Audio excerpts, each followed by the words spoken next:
Gitu. Assalamualaikum. Hari ni kita bersama dengan Dr. Lukman. Kita terjah bilik dia hari ni. Tak ada apa pun kita nak bincang. Tak ada apa. Sebab kita tahu Dr. Lukman sekarang ni ada banyak konten dalam TikTok dia. Dia lah jadi TikToker sekarang ni. So tak banyak pun. Tak banyak kan? Tapi yang saya perhatikan Dr. Lukman banyak promote ada dua masa dulu. Pertama dia buat survival tactics. Buku pertama komik. Ada komik. Komik di Malaysia kan? Mungkin kot. Untuk mechanical engineering. Tapi kita claim tu UMP lah. Versi UMP lah. Tapi rasanya yang dia banyak dia buat secara mass. Secara meluas. Benda ni lah secara sakit. Dan yang bestnya dia sampai ada versi part tu.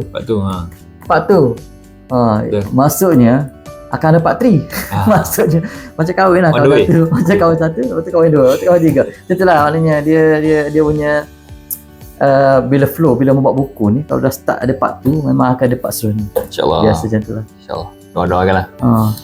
Dan bukan satu tu je, ada lagi buku lain buat. Aku betul lah tengok. Tapi yang ni buku ini yang lama kan? Buku lama. Yang tu tak ada. Ni buku yang rasanya ni berapa tahun? Ni 2015 ni. Ini first keluar dulu. Tapi yang ni lebih pada buku ni lebih pada technical. Ini memang technical, cuma surface dia mungkin muka depan ni mungkin kartun. Tapi yang ni start ni nak test water tu, tengok UMP okey ke tak kan. Test water. Kita tengok penerbit pun sokong je kan, ubah karikatur semua tu. Tapi takut je nak keluarkan awal kan. Sebab Malaysia ni dulu tabu lah, kata komik ni kisah hiburan je kan. Kenapa nak masuk sampai ke universiti nak buat komik-komik ni kan. Bila dah dapat sambutan yang okey kan, penerbit pun kata okey, kami sokong kan.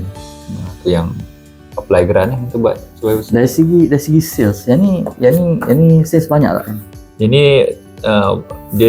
dia kurang ni lah, tak ada ni sangat. Sebab satunya dia very specific. Dia tu sebabkan kita baru nak testing, jadi kita print tak banyak. Bila print tak banyak ni dia jadi mahal. Dan ni modul lah, dia daripada modul kan. Yang ni lah banyak ni ya. Yang ni alhamdulillah lah, best seller lah ni. Ni best seller lah. Ini kalau pergi mana-mana pesta buku mesti dia akan invite Dr. Lukman untuk tak ada bintang. Tapi dia selalu hubung dekat yang bahagian orang senang nampak lah. Dia memang eye catching lah kan. Tapi dia punya itulah kandungan dia tu bukan setakat kartun saja, dia ada kandungan akademik. Yang itu yang best tu. Jadi budak-budak tengok, budak-budak kecil pun tengok baca. Ya betul. Dia, kalau yang budak-budak dia bypass je, surprisingly lah. Dia tu punya macam anak saya 5 tahun baca, cakap faham kan, sebab dia jalan cerita dia dah memang ada, dah menarik. Jadi yang matematik semua tu dia tolak ke tepi ya. Dia tak payah. Tapi subconsciously dia akan tengok benda tu. Dia rasa ini maths. Dia bila dia masuk sekolah dia dah nampak dalam macam kita nak hilangkan tabu tu lah. Maths ni susah, sains ni macam je lah, kena perah otak semua. Kita nak cuba blend in lah. Pengalaman daripada di Jepun juga sebenarnya, bila tengok kat sana lah kan. Saya pun struggling juga kat Jepun tu, 100% bahasa Jepun kan. Jadi bila kawan lah kata, cubalah ambil buku, kita tunjuk tu.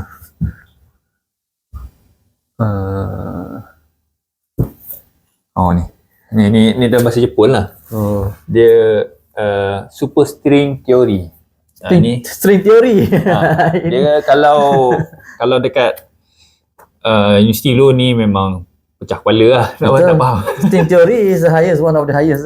Tapi yang ni dia boleh tulis kat sini Sekaida Ichiban Wakari Yasui, maksudnya the world's easiest to understand. So dia berani ubah tu dekat title, kata kalau baca ni memang boleh appreciate super string theory tu. So jadi bayangkanlah kalau ni boleh beli kat kedai buku je. Jadi budak-budak yang sekolah rendah, sekolah menengah jadi minat. Apa benda ni kan? Sebabkan dia ada karikatur tu lah. Betul. Ada burung hantu lah semua kan. So Tapi itulah benda macam ni subconsciously kita menyebabkan budak kecil, anak-anak dia akan rasa nak, mungkin dalam 3 berapa trilion orang dalam dunia ni akan ada how many percent dia akan terlibat dengan knowledge ni. betul. So, kalau cerita orang putih tu The Big Bang Theory. It's one of the greatest creation lah, cerita yang orang sangat bom. Memang cerita-cerita lawak. Tapi secara tak langsung dia masukkan elemen-elemen dalam tu.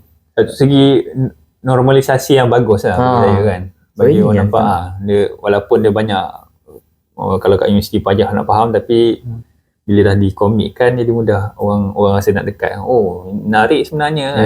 Kalau tengok mat awal-awal memang tu takut lah. Tapi bila faham konsep, oh macam tu lah. So barulah kita minat lah. Itulah harapannya. InsyaAllah nanti adalah yang ketiga apa ni. Memang akan ada, biasa memang akan ada ketiga. Itu pengalaman yang menceritakan. Cuma dalam kelas macam mana? Ada juga masuk elemen-elemen. So sekarang ni saya tak ajar lah. Ni subjek ni memang khas pada subjek statik. Kalau di universiti ni memang killer subjek lah. Kalau jurusan kejuruteraan ni wajib satu killer. So ramai yang fail kan, ataupun susah nak sekolah kat sini kan. Jadi sebab saya pernah ngajar ni, waktu tu lah nampak kan student memang struggling. Lepas tu kita punya buku yang biasa tu tebal-tebal skema kan. Ayat pula bombastik kan. Jadi kita nak bagi rasa statik ni sebenarnya all around us lah. Dia macam statik ni basically physics advance lah, advance physics. Jadi kalau faham ni sebenarnya kita boleh appreciate more lah kita punya surrounding kan. Tu ialah nak hilangkan tabu tu. So salah satu daripada ahli tim kami ni Dr. Hazwan kan. Dia memang mengajar statik sampai berapa tahun dah. Memang dia bagilah pada student, dan baru-baru ni dia ada buat macam test. Lepas tu dia ada yang pelajar yang kurang dapat makan yang elok ni, dia memang bagi ni kata kita baca. So tengok buat pula retest. Soalan lain. Memang nampak lah alhamdulillah ada peningkatan. So nampak macam ada more appreciation, more understanding lah toward ni kan subjek tu. Sebab engineering ni is a real problem. Benda yang kita hadapi setiap hari, that's engineering. So kalau kita put into like image macam ni kartun kan, sepatutnya dia lagi senang. Lagi senang untuk menyebabkan orang capture betul. Cuma sekarang ni tabu lah tadi kan, pasal orang tengok engineering susahnya, dan dia dah ada barrier ke depan dia tu. So dia tak nak go lebih lah. Itu yang saya ada masalah dengan mechanical vibration pun. I think kalau saya boleh create untuk mechanical vibration. Ada. Yang Jepun punya je. Ni salah satu, ni antara yang saya jadikan rujukan lah. Fourier analysis dia bagi. Tapi dia bentuk komik. So dia tapi dia punya jalan cerita sangat menarik. Dia ceritanya dia nak buat band music lah. Tapi dia tak kerti main. So dia kata awak tak faham ni frekuensi resonance semua ni. Kalau awak faham ni, so kebetulan seorang tu nerd sikit, dia ajar. Okay, kalau guna ni barulah sedap bunyi tune cantik semua kan. Simple je. And then hujung sekali kat cerita belajarlah dia buat band, orang suka sebabkan dia faham konsep frekuensi, konsep harmonik semua ni. Ni psychonometry. Memang ni Fourier analysis dalam bentuk komik. Fourier is very difficult, fundamental di analisis. Saya dulu pun struggle nak faham, tapi bila baca ni memang very appreciative lah. Dan dia boleh main, dia boleh main band. Sebabkan dia faham. Simple je storyline tapi message goes across lah. Tapi kalau kita nak create this one as buku in Malaysia, buku bahasa Melayu atau English, then tak ada masalah ni, boleh kan? Boleh. Tapi yang ni dah ada translation. Pelangi dah buat translation. Ni memang best seller kat Jepun ni. Ada berapa siri, 20 series kot. Semua bidang-bidang genetik lah. Yang pelangi tu tajuk apa tajuk dia? Comic Guide. Comic Guide. Comic Guide tu Fourier analysis. Okey, saya cuba cari. Ada dalam RM20 macam tu je. RM20. Kan. Dia memang dah dapat lesen untuk translate. Kopi ya. RM20 murah. Untuk tebak ni RM20. Tapi bukan yang ni lah. Maknanya kalau tu RM20 murah. Yang ni? Yang ni RM30. RM30. Kita bagi sebab dia full colour. Kalau yang tadi tu tak ada colour. Tak ada colour. Tak perlu colour pun kalau benda macam ni. Tak perlu colour. Tapi dia lagi cantik lah. Yalah. Cantik tu. Muka depan cantik tu satu tarikan. Betul. Tak, kita nak tarik budak-budak baca kan. Sekolah rendah, sekolah menengah. Jadi tu buat ada macam emboss ni. Adalah macam estetika sikit. Bila ni rasalah mahal sikit. Mahal sikit. Berbala beli RM30. Betul. Tapi itulah sekarang ni Dr. Umar pun dah ada, bukan setakat yang dalam bentuk knowledge yang basic macam ni.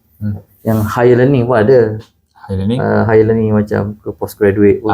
Dr. Umar pun ada juga kan.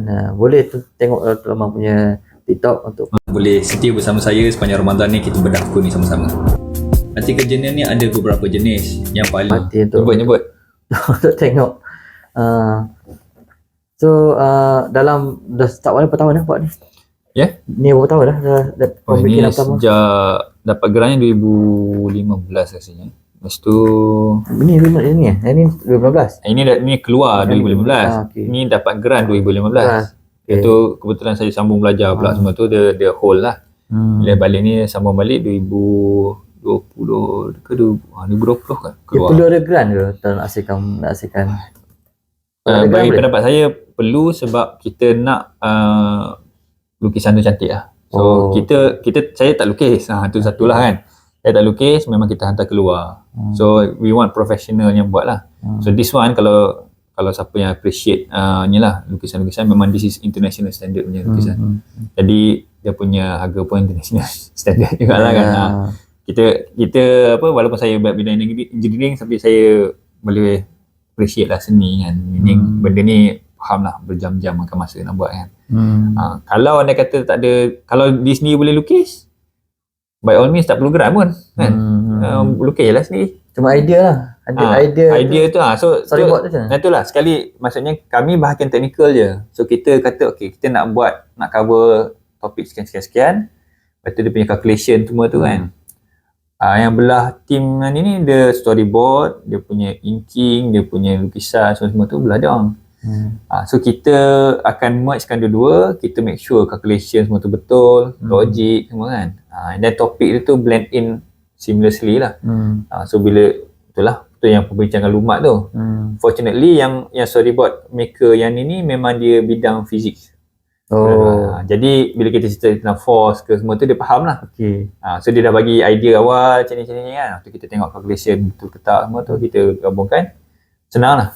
Tapi kalau nak buat sendiri, kita pula tak ada pengalaman lah. Storyboard macam mana nak buat dia menarik, nak buat ada cliffhanger ke, nak buat dia berdebar climax ke.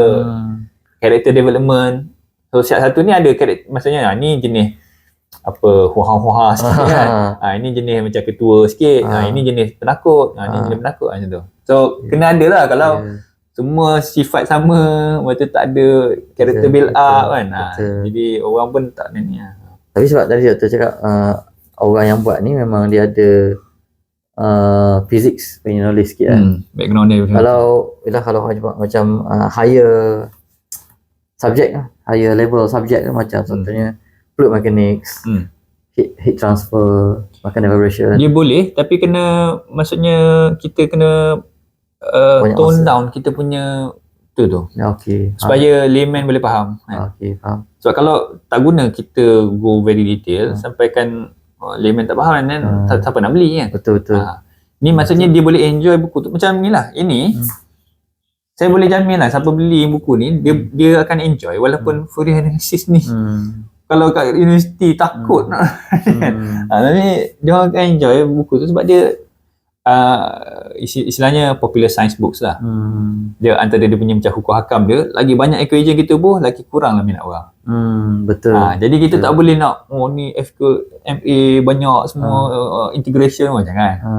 Orang lagi So kita try tone down lah. So that's why dalam ni pun Kita buat kalau betul-betul nak faham, ada video. Okey. Okey. So itu kita hidden kan yang detail-detail tu lah. Ah, Ada sikit-sikit lah calculation kan, tapi yang detail lagi pergi video. video, ya. Kalau tak nak, tak apa, just enjoy baca buku. Enjoy reading, okey.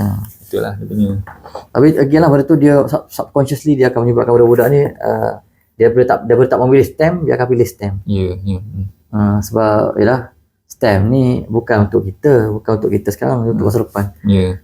Kalau tak ada negara, tak ada orang, tak ramai yang involve bidang matematik dan sains ni, boleh teruk negara kita ni. Dan sekarang ni pun memang krisis kan, satu dunia. Krisis. Meaning orang dah tak minat nak ke Tak minat. TVET, nak ke sains-sains ni pening kepala. Nak kena buat video, maknanya dia semua nak buat video, buat konten. Buat konten. Kita pun buat konten. Kita konten untuk ni tau ni. Boleh tengok konten saya lain-lain. Semua konten knowledge. Betul. That ada 3 komponen utama, which is storing potential energy, which is a spring element, di mana dia memang store potential energy. Dia mesti elastik. Tapi problem kita ialah how to visualize. Sekarang ni kenapa orang suka buat konten? Sebab orang nak visualize the real time dalam bentuk yang bukan dia buat-buat, yang betul-betul yang real life lah. Kalau konten TikTok, konten TikTok lah basically dia real life konten. Tak perlu masuk, kalau nak jadi pengacara kena masuk kelas pengacara, kena skema, ada syarat-syarat dia. Tapi kalau buat konten jadi podcast banyak podcast ni pun podcast juga. Podcast tak perlu ada latihan. Mungkin kena handsome sikit macam Loman ni, ataupun mungkin dia lah gila-gila sikit, dan dia boleh jadi boleh. Saya tak ni kan, apa, kamera shy lah kan. Asalkan tak malu lah. Tapi yalah, kalau malu payah juga nak bercakap kan. Tak ada idea. Tapi itulah realitinya. Kenapa ni? So maksudnya nak visualize kan knowledge tu dalam bentuk yang apa orang panggil visual lah, visual. Bukan setakat buku saja sebenarnya. Video pun boleh buat. Tu kalau possible tak macam ni future menghasilkan short stories itu memang insyaAllah ni lah. Kalau impian nak kena tinggi kan. So kalau ikutkan impian nak jadi terus anime ni. Anime terus. Sebab tu kita tekankan jugalah bab plot cerita tu kena menarik kan. Tak ada just simple lah. So plot cerita memang kalau baca ni so far tak ada orang kata boring lah. Yalah. Memang ada cliffhanger, ada climax, ada bergaduh siap. Sesama kawan ni boleh gaduh kan. Ada emosi. Ada. Tu perlunya pengalaman daripada seni tu kan. Seni. Kalau kita je mungkin simple lah buat dalam kelas. Habis. Sebab ada orang cakap kalau some serious knowledge, kalau born with the emotion, dia akan stay forever. Stay forever in your mind. So itu yang orang PhD ni dia terlibat dengan sedih, gembira, stres semua. Tu emosi tu. That's why dia punya knowledge lekat tu. Betul. So ambil PhD. Ambil PhD boleh ambil saya dengan saya ada. Boleh. Okey. Itulah segi sebanyak. Segi sebanyak lah kan. Kita bercakap kat sini pun tak banyak pun nak cakap sebenarnya. Kami ni pakai baju Melayu ni sebab ada shooting tadi. Shooting. Okey lah. Tunggu lah video. Adik saya akan buatkan video saya ada satu. Saya pun ada nak buat video dekat pasal shooting hari ni. Ada. Ada, tengah menunggu. Tapi sambil-sambil tu lah kita terjah bilik Dr. Loman ni. Nak tengok apa yang ada dalam bilik dia. Nanti kita akan pergi bilik-bilik lain nanti. Kita tubik semata di bilik lain.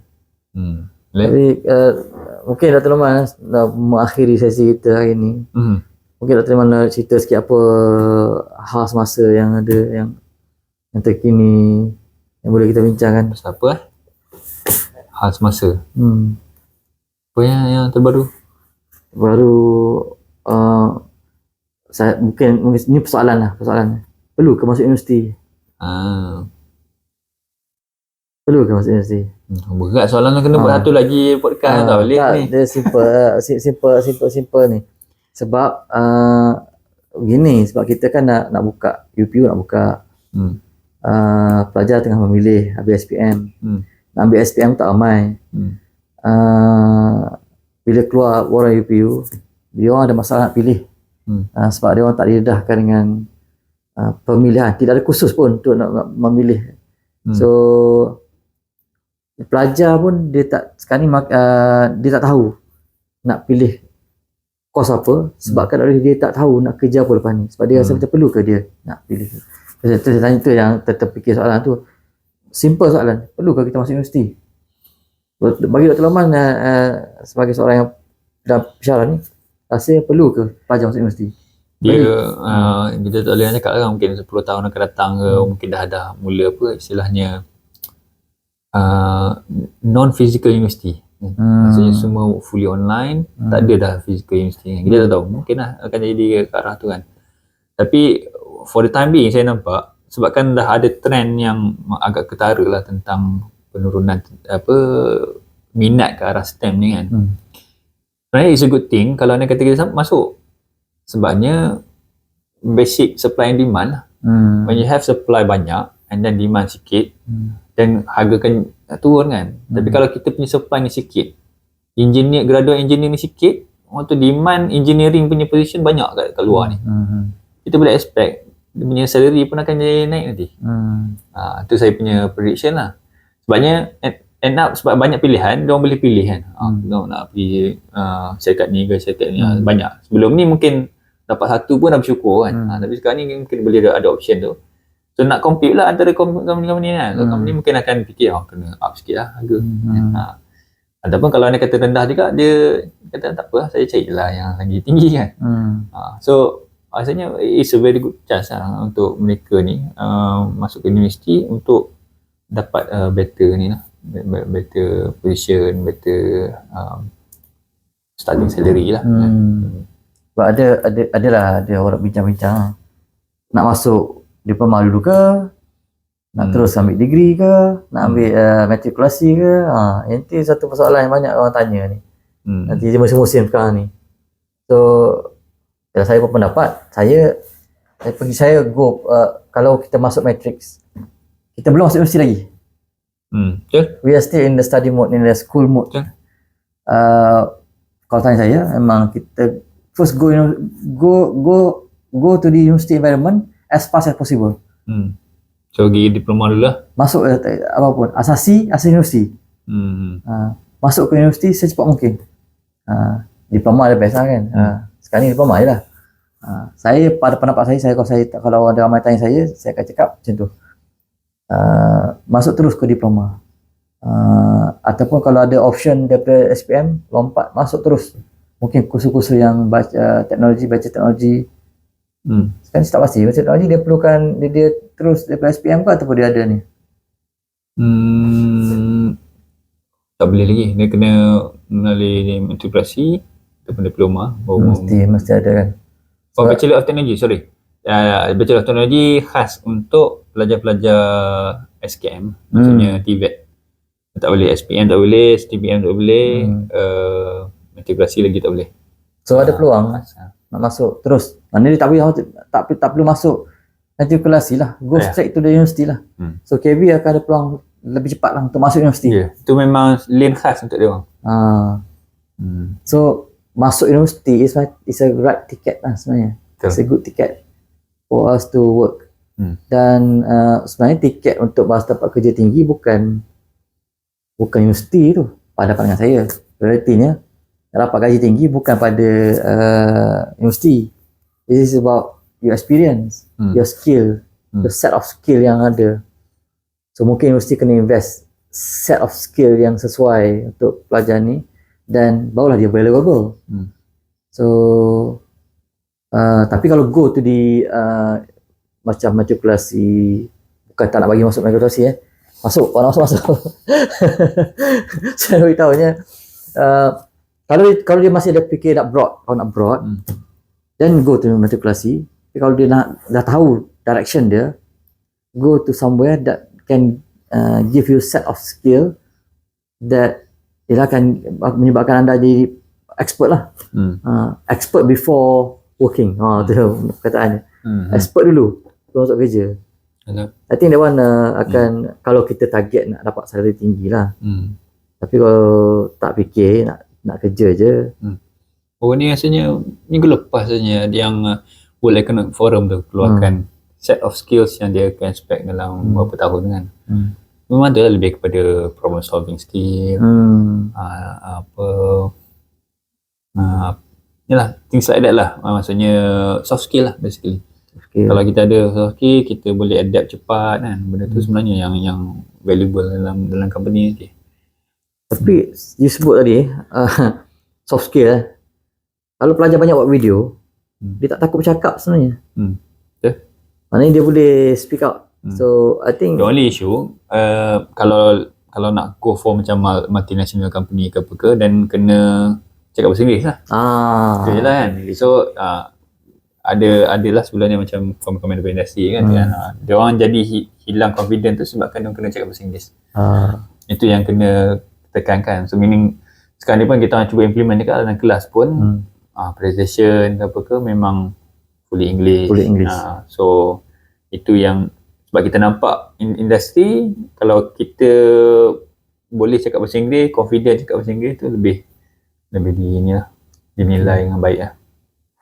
Okay. So adakah di macam di politeknik, di tempat lain tu di English tak bagus? Kalau contohnya di KV tu memang mereka ni tak ditekankan lah. So that's why kat sini ni Bachelor of Technology ni memang khas kita nak polish balik pelajar-pelajar college vocational sebenarnya. Sebab dia orang ada hard skills orang ada. So kita tak tekankan hard skill tu. Contohnya macam bidang saya welding, kita dah tak tekankan sangat dah welding buat balik semua. Sebab dia orang dah ada 1200 jam practical. Tapi kat sini kita tekan pada soft skill, managerial skill, fahamkan standard, fahamkan documentation, technopreneurship kan. Macam mana nak usahawan teknologi lah basically kan, teknopreneur ni kan. Macam mana nak buka bisnes, kalau kita nak buka bisnes. So sebenarnya memang valuable lah bila nampak first batch baru keluar ni kan. Dia nampak lebih confident.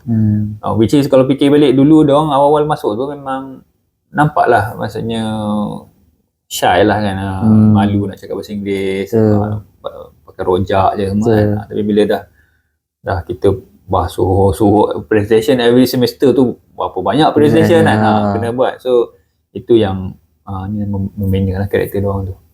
So maksudnya universiti ni dia polish lah. Dia polish. Universiti ni polish untuk menyediakan bakat ni ke bidang pekerjaan.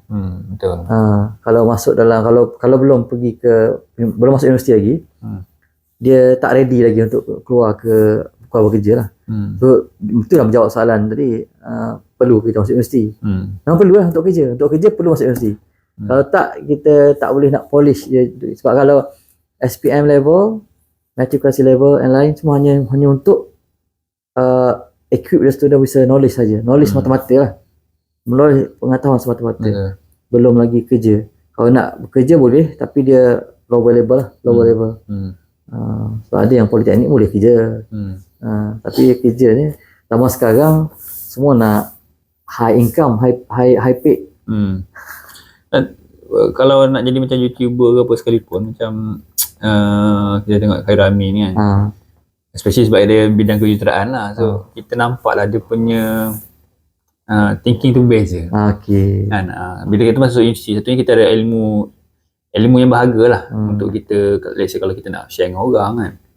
Maknanya dengan contohnya yalah bawa SPM level semua tu, agak cetek lagi untuk kita nak display pada orang. So at the same time kita punya pemikiran bila nak masuk ni belajar tentang problem solving skills kan. Sebelum ni ada je case yang Khairul Amin punya tu apa, produk macam pecah lah apa semua kan. Tapi how he handle the situation, and tu dia tak cepat melatah. Dia apa macam tadi problem solving skill. Kalau orang lain mungkin terus jadi emotional kan, terus nak blame game ke apa ke. Tapi nampaklah apa dia punya cara dia handle, cara dia try to solve the situation tu berbeza. So sebenarnya saya rasa memang genetik bila dah masuk dah kena masuk polish dalam kejuruteraan ni lah kan. Masuk universiti memang kita banyak kan, kita dah ada training. Dia kita subconsciously sebenarnya kita dah train dia sebenarnya untuk menghadapi situasi ini. Walaupun dia kata dia duk marah lecturer dia kan, berantau dia macam-macam, tapi that's a reality in the waktu kerja lah. Sebab hidup ni keras. Hidup ni Ya, keras. ya. Hidup ni keras. Cuma saya je pilih masuk universiti, masuk jadi lecturer ni sebab saya pun memang berasal daripada industri. Jadi Kenapa tu? saya nak transfer, bukan saya nak lagi kan, bukan. Saya masih lagi sekarang ni masih lagi buat konsultasi luar. Cuma saya nak transfer apa yang saya tahu ni kepada Generasi muda. sebab saya nampak mereka tak bersedia. Mungkin saya ceritakan pengalaman saya masa start mungkin sikit lah last nak ambil. Mungkin 9 minit terakhir.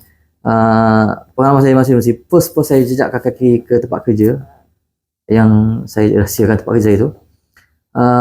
Saya tidak ada training untuk bekerja sebagai seorang. Saya set of knowledge on engineering. Tapi bila kita, sebab of course bila kita masuk dalam pekerjaan, tak semua akan buat kerja technical. So kita akan lebih pada paling simple lah, kita nak adapt dengan situasi semasa kerja tu. Jadi how to adapt, banyak pekerja kita punya majikan akan sediakan banyaklah ruang-ruang untuk kita berkembang dalam situasi dalam ruang itu. Tapi kalau pelajar tu tak bersedia untuk berkembang dalam situasi itu, dia akan tend to wait to other instruction. Dia akan tunggu. Sedangkan bos tu dia bagi masa 6 bulan, ambil tak boleh biasa probation tu mungkin sebulan. They expect us to grow within the boundary itu, capture everything in 1 month. Tapi kalau kita jenis orang yang tak bersedia, kita akan stay tunggu untuk orang bawa kita grow dalam situasi tu, which is not happen in the industry lah. Dia orang pun ada kerja dia orang masing-masing, dia bukan trainer. Kat situ saya menghadapi masalah saya lambat lah. Sebab after 1 month mungkin bos akan bagi 2 months, 3 months, you try to adapt with the situation, and after that dia akan bagi task. So after kita dapat task tu, then you tak ready kan. Memang struggle lah, kita akan ada banyak, kita akan stress, kita akan macam-macam, kita akan rasa susah nak buat, susah nak adapt. End up dengan kita tense lah. Tapi bukan itu saya bukan sebab tu. Saya dapat offer lebih baik, dan saya keluar daripada tempat kerja saya tu, saya dapat offer lebih baik. Saya tapi at the beginning of that situation tu, saya memang tak bersedia. So that's why saya masuk ke dalam education ni. Saya tak nak ada lagi orang macam saya. Supaya saya nak dia terus bekerja, dia masuk dalam kaedah kerja tu, dia dah ready dah bersedia untuk grow. Bukan untuk adapt, terima je. Dia mesti grow. Learning is not only university. Mana pun kita akan belajar. Ya. So saya rasa kita dah bersiaran selama setengah jam. Saya rasa kita akan masuk pada sesi lain lah. Tebik semata ni. Boleh. So, terima kasih Dr. Laman. Sama. InsyaAllah. Assalamualaikum. Maya.